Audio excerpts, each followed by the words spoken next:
Brought to you by V-Guard, co-powered by Sensodyne. पंतप्रधान नरेंद्र मोदींची ज्या रेसकोर्स मैदानावरती सभा पार पडते त्या सभेच्या ठिकाणी सुरक्षेची खबरदारी म्हणून आपण पाहतोय की हे चेक पॉइंट जे आहेत लावण्यात आलेले आहेत। जवळपास 82 चेक पॉइंट या ठिकाणी रेसकोर्स मैदानावरती उभारण्यात आलेले आहेत।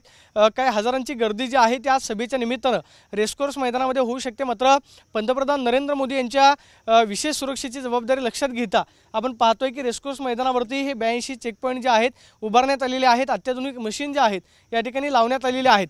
सुरुवातीला या ठिकाणी जे मतदारसंघातील कार्यकर्ते नागरिक सभा ऐकण्यासाठी येतील त्यांना या गेटमधून एंट्री जी आहे ती मैदानामध्ये दिली जाईल। मात्र चेकिंग करूनच त्यांना मैदानामध्ये सोडलं जाईल। पोलिसांकडून सुद्धा विशेष अशी खबरदारी जी आहे त्या ठिकाणी घेण्यात आलेली आहे।